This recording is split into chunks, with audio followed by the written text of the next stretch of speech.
Vai de omul pe care nu-l mai păzește Domnul, pentru că este în pericol să fie distrus de necuratul. De aceea oamenii mor. De aceea oamenii mor. Voi ați văzut ce s-a întâmplat cu Iov. Voi care citiți Biblia, când Domnul a dat pe mâna Satanei, Satana l-a lovit foarte greu. I-a luat 10 copii. 10 copii a avut Iov. Și toți 10 au murit. Iov a avut o turmă foarte mare de animale, și boi, și oi, și mulți robi. Spune că turma lui umplea țara, era foarte, foarte bogat. Într-o singură zi, Iov a pierdut tot. Și apoi și Iov a fost lovit cu o bubă rea, din cap și până în picioare. Iată ce înseamnă să fii dat pe mâna Satanei. Dar nu l-a omorât pentru că Dumnezeu a zis să-l dau pe mână, numai cruță-i viața, nu-i lua viața. Să-l dau pe mână să-l încerci. Dar nu i-a luat viața lui Iov, dar a luat viața copiilor lui Iov. Dragule, dacă mai ești în viață, oricine ești, fie că ești pocăit, fie că nu ești pocăit, este datorită îndurării lui Dumnezeu și a milei lui. Este datorită lui Dumnezeu că a pus îngerul lui lângă tine să te păzească de dracu pe care îl pomenești mereu. Cum adică îl pomenezi mereu? Păi când zici, du-te dracu, lua-te al dracu, fii al dracu, tot cu dracu ești. Dar de ce nu zici, du-te la Dumnezeu să te binecuvinteze Dumnezeu, Domnul să fie cu tine, dragul meu? Dragule, dacă îl dai pe un om dracului, el o să-l facă tot mai rău.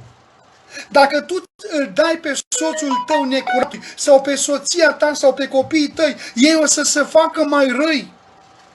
Pentru că dracul e rău și pe cei care îi dai mâna lui o să-i facă răi. Nu te mira că soția ta e cum e sau soțul tău sau copiii tăi, pentru că tu ai spus, luate al dracu, fie al dracu.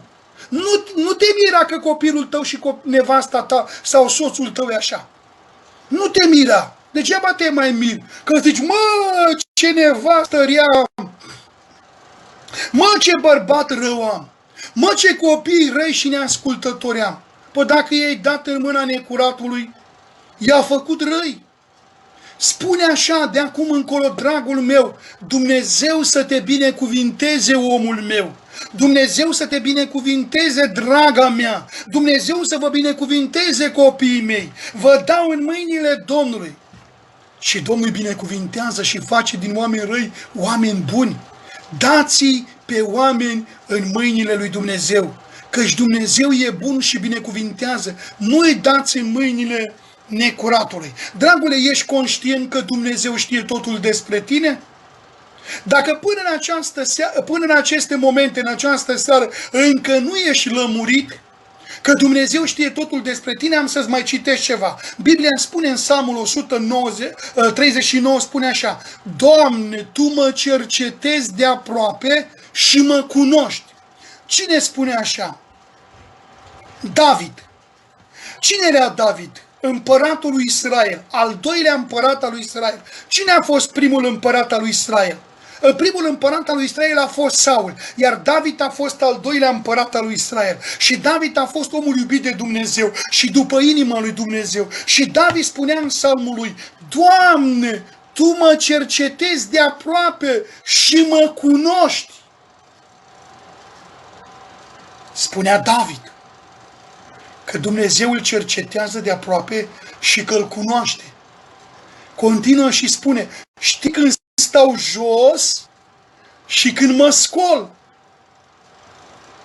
Cine știe? Domnul. Și de departe îmi pătrunzi gândul.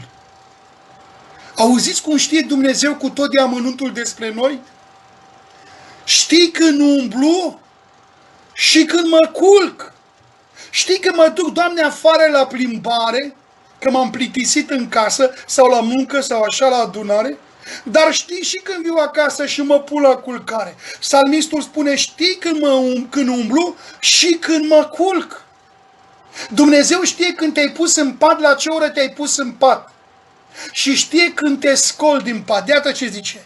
și cunoști toate căile mele. Interesant că Dumnezeu știe totul. Căci nu mi-ajunge cuvântul pe limbă și Tu, Doamne, îl și cunoști în totul. Cum vine asta? Eu în această seară am rostit o mulțime de cuvinte și Dumnezeu le-a cunoscut mai înainte ca eu să le rostesc, da. Păi nu mi-ajunge cuvântul pe limbă ca să rostesc și Tu, Doamne, îl și știi. Păi cum e posibil așa ceva?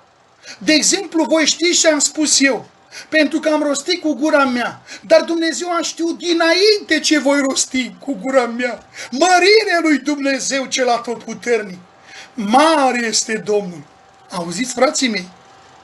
Căci nu mi-ajunge cuvântul pe limbă și Tu, Doamne, îl cunoști în totul. Tu mă înconjori pe dinapoi și pe dinainte, adică așa de jur împrejurul meu, Doamne, ești Tu mereu.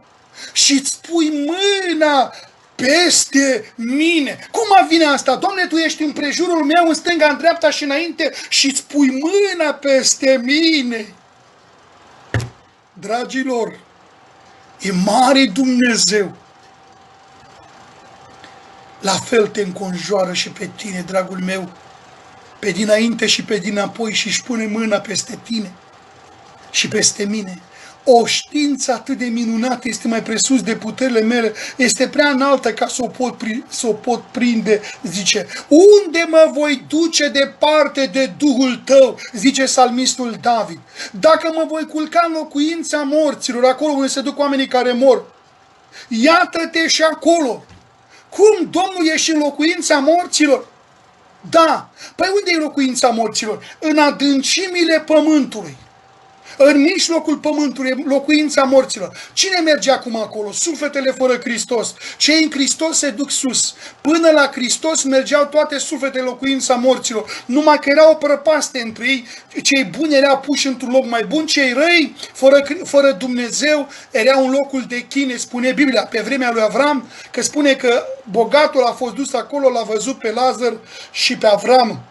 Și spune că între ei era o prăpastie. Dragul meu, zice, dacă mă voi duce în locuința morților, iată-te și acolo. Cum, Dumnezeu în ceruri? Da. Dumnezeu pe pământ? Da. Dumnezeu vede și în locuința morților? În adâncimile pământului? Da.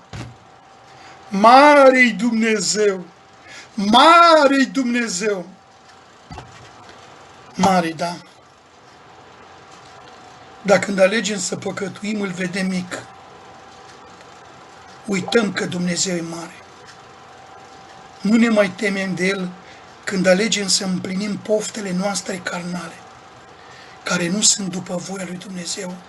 Că dacă l-am vedea pe Dumnezeu tot mereu mare, ne-am teme de El și n-am mai săvârșit nicio fără de lege. Dar pentru că uităm că Dumnezeu e mare și că uităm că El ne vede, de aceea ne lăsăm ispitiți de cel rău și săvârșim fără de legea. Și astfel îl supărăm pe Dumnezeul acesta mare, care este în cer, care vede pe pământ, care vede chiar și în adâncimile pământului. Unde te poți ascunde de El? Când te duci la plimbare, El știe. Când te pui la culcare, El știe. El te înconjoară pe dinainte și pe dinapoi și își pune mâna peste tine. Chiar dacă te vei duce în locuința morților, iată că El e și acolo. Ia să vedem ce mai spune psalmistul. Dacă voi lua aripile zorilor și mă voi duce să locuiesc la marginea mării, și acolo mâna Ta mă va călăuzi și ta mă va apuca. Deci nu te poți duce nicăieri, în niciun